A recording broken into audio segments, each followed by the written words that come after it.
Hello and welcome to the Ukestuff channel and welcome to GCEA U, Class U101, Lesson 2. My name is Dr. Christopher Russell. I run the Ukestuff.info website as well as youtube.com/ukestuff, youtube.com/ukeplayalongs, and techandmusiced.com. GCEA U is a free systematic method to get you going on ukulele with a firm foundation so that then you can move on to the resources from other people. If you'd like to, you can join us at our Facebook group where you can post your final video if you wish to follow all the way through the method, as well as to leave questions and comments. And although the method is free, if you'd like to contribute to the work, you can do so at www.buymeacoffee.com/ukestuff. In today's video, we're going to talk about buying an ukulele, the parts of an ukulele, and then tuning a ukulele.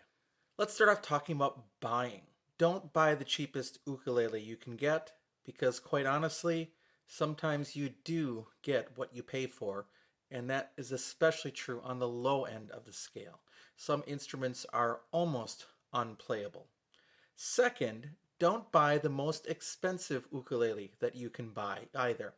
I've actually seen some ukulele players recommend that to the point that they will tell people to buy a Kamaka, which starts at about $1,100 as their first ukulele. It's just crazy.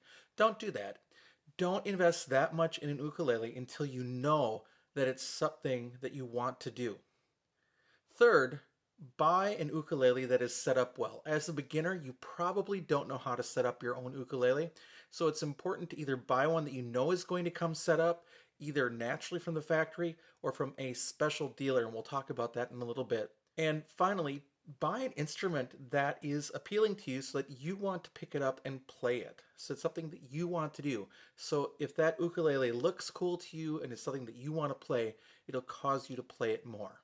Now, there are a ton of ukuleles out there in the market, and I review them regularly on my youtube.com/ukestuff channel.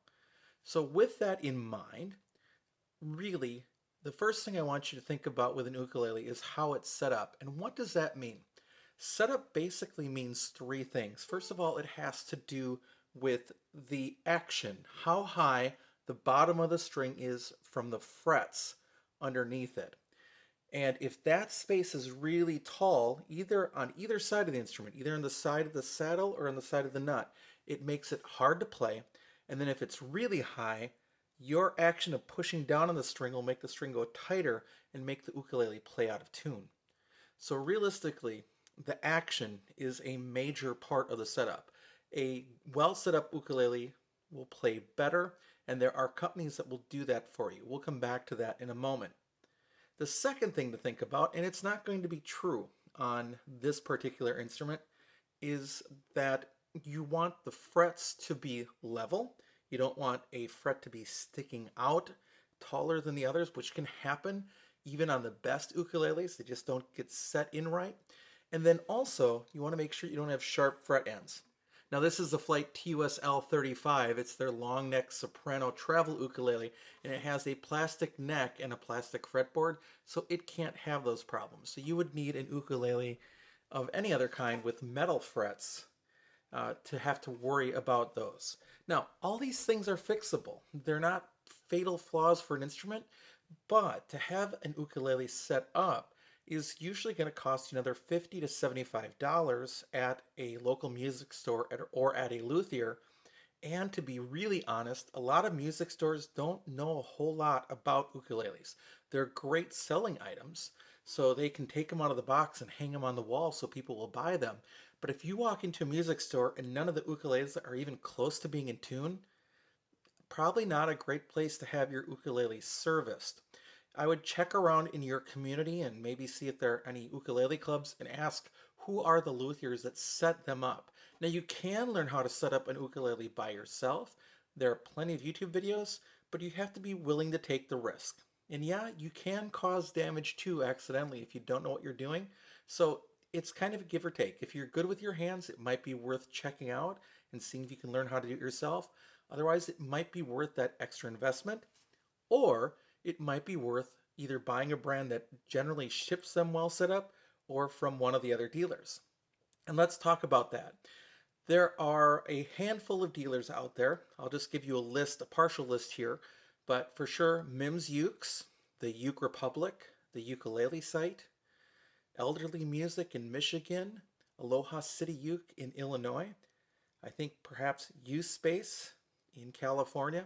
These are all companies that when they sell you an ukulele, they make sure that it's set up, even if it's a lower priced model. And again, some of these companies like the ukulele site no longer really deal with entry level models, but others of them do. And each one carries their own models and their own brands. But the peace of mind there is that when you're buying that ukulele, it may not be as cheap as the lowest possible price on Amazon or eBay, but you know that you're going to get an ukulele that's set up and is going to play well for you from the very, very start. And it's worth considering purchasing from those kind of vendors. Now, if Amazon is your only option, if you take a look at the download for GCEA U, I have a list of companies in there that I think are generally safe to buy from. So, for example, any Enya ukulele, every one I've ever played has been set up impeccably well. Any Aklot ukulele has been set up incredibly well. Any Ranch ukulele has been set up well. I've seen horse ukuleles come set up very well. And then I really do like the flight travel ukuleles. Cool. So these are good brands that you can order with some confidence if you have to on Amazon. But again, it's almost always better to get that first instrument from somebody that's going to make sure that it's set up well for you. Now, what if you already have an ukulele and you find out that the action is not good? Well, in that case, then you need to go through and actually take the measurements and see what has to change and then make the decision of whether you're going to try to adjust it, if it can be adjusted, because there are some models, such as the Kala Waterman, that can't be adjusted. So if you can adjust it, if you're going to take the risk to do that yourself, or if you're going to bring it to a luthier and pay extra to have it done. But it is a big enough deal to make a difference. Now, if you're looking at that handout from Ukestuff.info for GCEA U, you'll also see that there's a list here of Amazon links. And by the way, these are referral links. So if you want to use those links to buy these products, you would send a portion of the cost back to this channel. That'd be great, but you don't have to. But here are a list of things and accessories that I think would be beneficial for you as an ukulele player. First of all, would be a clip-on tuner. And there are a number of different types of clip-on tuners that you can buy, and they go from being sort of inexpensive all the way to being very expensive. And there's probably a happy medium in there. They all generally work the same. There are some that work better than others, but we won't get into that right now. But I do want you to know that there's generally a mode button, and these can be used on a number of different instruments. So when you're tuning your ukulele, it should generally be on the setting that says U for ukulele, and you have to figure out how to set that when you turn it on. The second item that I think would be worth having is a string winder. And I like the string winders that come with a clipper. So as you change strings, and now please note the statement is when you change strings. Number one, you will, and number two, you should be the one who does it. And here's why. When you take your ukulele to a dealer to have the strings changed, they will probably charge you $25 plus the cost of the strings to do it for something that you can do easily enough yourself. And there are a ton of how-to videos on YouTube that you can watch. So this is an example of a string winder, and then you can use the clippers to cut the loose ends of the strings after you've got everything connected. So that's a great tool. Another thing that you'll need is extra strings. So my favorite are generally the Martin M600s for sopranos and concerts, and the Martin 620s for tenors. I also like the Living Water strings. I like fluorocarbon strings. Other people like other types of strings. There is a whole another discussion about strings that we're not going to get into in this course, but it doesn't hurt to have extra strings because you don't know when you're going to break one, and at the same time, every now and then you should replace them. As a general rule, 2 times per year for most people be more than enough. Some people just 1 time per year. I have heard people that leave their strings on for like 5 years. That starts to get a little crazy if you're actually playing the instrument. the strings will start wearing out and not sounding the same and not responding the same. And at that point, it's a good time to change the strings. You also sometimes should check the underside of the strings because the frets, being hard metal on a lot of ukuleles, will actually wear grooves into the bottom. If you can feel grooves, it's probably also not a bad time to change a string. Another tool that I really like is this. It's the Music Nomad. Music Nomad makes a bunch of products for ukulele care, but it's called the Octopus, and it's got these kind of cool hex heads on it so that you can tighten nuts. For example, the top of an ukulele tuner, for example. And of course, you get your traditional Phillips head and flathead screwdrivers as well. 8-in-1 tool, really nifty. Very cool product. And another Music Nomad product is their F1 fretboard oil. So when you change strings, if you have a wooden fretboard, it's a good time to add a little bit of oil, generally 1 dot per fret. Now you can use some other oils. I also like the fretboard lemon oils that are actually a lemon oil for fretboards, such as the Dunlop 65. But the cool part about the F1 oil is it can be used on any fretboard, even a light fretboard, without darkening it. Now, again, it'll make it glisten for a while because it's oiled, but it won't change the color of the fretboard. So also, before you put this on, it's often good to use some very fine steel wool and clean all your metal frets if you're dealing with a wooden fretboard with metal frets. And you can run up and down each of those frets. Then you can blow off the excess, little parts of the steel wool and then oil it up, and it'll be great. And if you do that every time you change your strings, whether that's 2 or 1 time per year, then things are going to work really well and your ukulele is going to last even longer. So great idea to have some fretboard oil. Now this next one might seem a little crazy to you, but it's a really valuable tool. It's what we call a string action ruler. And what you can do is put this on your fretboard. I'll take my Martin here.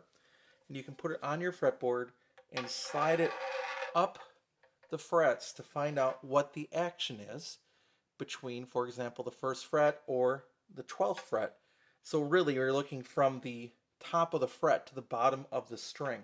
And again, the magic numbers here are generally you want your 1st fret to be at 0.5 millimeters and the 12th fret to be anywhere between 2.25 and 3 millimeters. My preferred setting is about 2.5 millimeters. Now, the actual ruler doesn't help you change or set anything, but what it does is it informs you. Perhaps as you're buying an ukulele or you just want to know why it's so hard to play an ukulele, this gives you a lot of information, and then also allows you to go to a luthier and say, look, I measured and I would like the action lowered to these settings. And it lets you know, and then by the way, when you pick it up, you can actually double check to make sure that it has been adjusted and not just sent back to you without any adjustments whatsoever. Not to say that anybody would do that, but unfortunately, things happen. Now, if your ukulele didn't come with one, it is also a good idea to have a gig bag or a case for it. Here, for example, is the case that comes with the Acklot. It's really quite a nice case for a lower priced instrument. And they have all different kinds of cases and thicknesses that can be used for all kinds of ukuleles. So if you don't have a case or a gig bag, it's a really good idea to have one. Another thing that you can use is a strap. So I had these straps made. These are the kind that have 2 strap ends like this. You can buy some ukuleles that will already have strap buttons installed or 1 strap button installed. And there are companies like Flight that will sell a strap that not only includes one end like this, but also a piece that can attach underneath the strings up here in the headstock so that you can attach it. But a strap can be a really beneficial tool for you. And then, of course, you might want something like a capo. And what a capo does is it allows you to put it on the instrument and change the key and use the easy fingerings for songs rather than having to try to come up with some very hard fingerings to make a song match your pitch or to match the pitch that perhaps some other instruments are playing in. That'd be a really hard key to play in on the ukulele otherwise. I typically don't play with a capo very often, but I do travel with them in my kit of stuff all the time just in case. So a capo is also a good investment.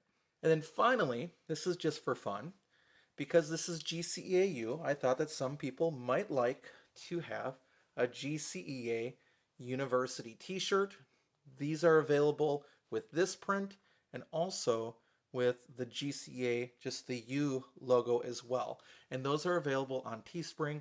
I've tried to make the cost very low on these. So I think if you purchase one of these, it sends just over $1 or just over €1 in the direction of this channel from Teespring. So it's not a huge profit margin by any means, because I just rather have people have fun. And I thought that would be fun. There are a number of colors. I just chose blue because I like blue, and also I'm using blue as the background for the title screens of this series. Now let's talk about parts of the ukulele. All right, the three main parts: headstock or head, neck, body. Up here we have tuning pegs, also called tuners, and without the ears, these actually are a special thing called a ukulele planetary tuner, UPT, which looks a lot like a friction tuner, which is a little button in the back that just holds by friction, but it's not the normal tuner. This flight has traditional geared tuners, so that would be an example of that. So those would be called generally tuning pegs. This white thing up here is called the nut, and it has two purposes. Number one is it manages how high the strings are off of the metal frets from this side of the instrument, and then it also keeps these strings in line. It keeps them separated. This dark piece here all the way down, the wood part of it, is called the fretboard, and then the metal lines are called frets. Now, we talk about when making chords to play, for example, a note at the 3rd fret. 1, 2, 3. That doesn't mean to play on the fret. It means right above the 3rd fret. But we typically aren't going to say, okay, put your finger right above the 3rd fret. We'll say, no, play the 3rd fret, and it ends up meaning the same thing. This is called a soundboard all the way around. It's called a soundboard. This little application here is called a rosette. Some instruments will have binding, which would be a piece of wood that's added, or ABS sometimes, and sometimes we bound on both sides. And if there are additional lines after that, that's called purfling. Incidentally, on the inside, there's often a little channel of wood that goes around. That is called kerfing, and it can be either notched or unnotched kerfing, holding it all together. So this part, again, is called the soundboard. Some people also call it the top. That's called a sound hole.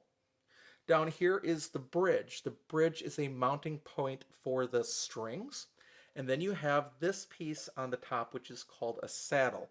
The saddle can be removed, and some are just a straight piece, and they can be made out of bone, they can be made out of plastic, they can be made out of synthetic materials that imitate bone, depending on where you get. They call it tusk. And some are just straight, but this one, if you can see, has a shape to it. That's called a compensated saddle. And what the compensation does is it allows the thicker strings to have a little more room to vibrate, and then the thinner strings to have a little less room to vibrate, to modify just for the thickness of the strings. The strings, if you ever take a look, are of different thicknesses, each one of them. Now, on standard ukulele, we tune the notes G, C, E, and A. But the numbering for our strings, if I'd say string 1 is the A string closest to the ground. String 2 is the E string, going up from the ground. String 3 is the C string, which is the lowest string. And then string 4 is the G string. And those are really the whole part of the ukulele. You do have the back and the sides. This is called a double bout shape, upper bout, lower bout. But otherwise, that's pretty much it. So those are the parts of the ukulele. Now let's talk tuning of an ukulele. And this can be one of the hardest things to do, especially if you don't have a good personal sense of pitch. Now, I'll be honest, I don't have perfect pitch. I have something called relative pitch, which is you work with music enough and you start having an idea where notes are. There are people that have something called perfect pitch, where they hear notes much like many of us see colors. So a C to them is so clear what a C sounds like, they know if a note isn't that C, and they can hear the difference. It's rather amazing how those people are wired. That's not a very large percentage of the population, and in all my years of teaching, I've only met a couple of people with perfect pitch. So when it comes to tuning, you have to know where the notes fall on the strings. And we use something generally called re-entrant tuning with ukulele. The first thing you want to do is to try to get those notes generally in pitch. And there's a couple ways you can do it. If you look at the handout that's downloadable at Ukestuff.info, you can play the notes, for example, on a piano. So the G is the G above middle C. The third string is C, which is middle C. E above middle C, and then A right above the G. Now, if you don't have a piano, there are some apps and some websites that will play those pitches, and you can get them close. You can get them close, and then you can do the fine tuning. Now I'm going to put this ukulele down, and I'm going to get another one that is out of pitch that I purposely made wrong. So once you're generally close, and we heard it's that GCEA, and that's not anywhere particularly super close, but it's close enough that we can tune. Now, with a clip-on tuner, what you need to do is to make sure that it's in the mode that says U for whatever type of tuner that is. There are some that are just chromatic. I'm going to turn this so that you can see it, hopefully.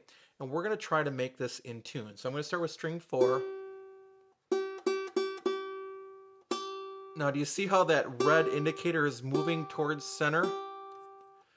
When it turns green and just stays in the center, it's in tune. The C is mainly in tune. A little too high. That one's too high, so I need to bring it down.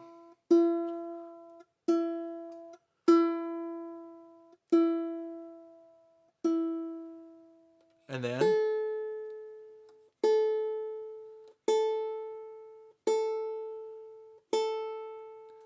but here's the deal. The most important part is that you're playing the right string with the right tuner. We've all done it the wrong way, and we'll be playing a note and then tuning it and won't be changing, and we'll be like, what is going on? And then hopefully before the string snaps, we find out. Now, I have had students on school ukuleles who just turn just to break them and just see how far they can go until the string breaks, which is really sad, but it happens, unfortunately. So after you've tuned once, then it's a good idea to go back and just double check that everything is still in tune. Now, there are a couple different types of tuners. There are tuners that listen to the audio, so they actually use a microphone, and that would be like a phone tuner. If you're going to use a tuner on your phone, that would be an example of that. And the other type of tuner is like a clip-on tuner, which is a really good investment because it is sensing the vibrations going up to the headstock.